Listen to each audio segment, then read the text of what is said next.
a couple of days off, and today you just want to get them real back in, start honing in the game plan, and thought tempo was good, thought the guys were really engaged, they're excited to be here.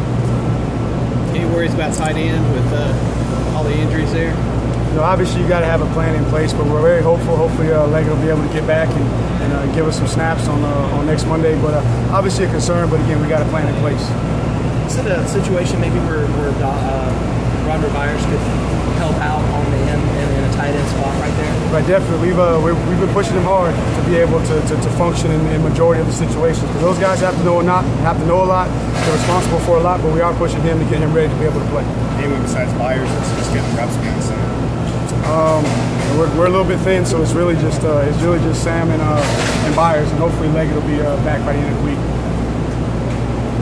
Is this a defense that can be run on if you use Wayne, Tyshawn, and other guys? You know, I think you can, but again, with their scheme, with what they do, you know, they're built to stop, especially the inside run.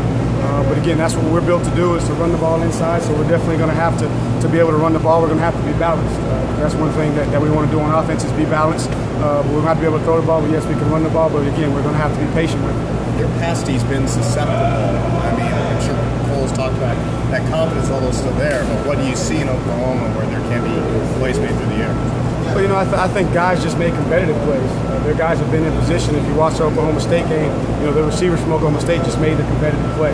And that's what we're challenging our guys to take a little bit of pressure off of Cole, is the receivers got to make the competitive plays. You know, there's no such thing as being wide open. If there's a little bit of space, you're open, and you got to make those plays. So I think that's the biggest thing, because, again, they got talent. They got some of the best players in the country, and then they put a lot of pressure on their back seven guys by what they do up front. But, again, I think a lot of it's just the no guys making competitive plays.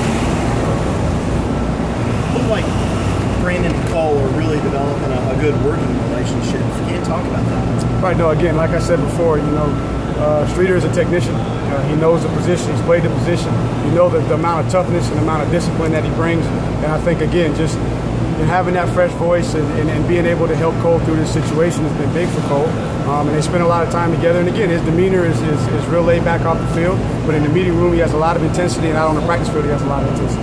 Since Deshaun's going to have to put his coaching hat on from now throughout the spring and the summer, how's he doing so far? I'm sure it stinks for him that he can't play, but how's he been as a coach? He's in a good mental state. You know, he spent a lot of time these first couple of weeks of really rehabbing and focusing on that.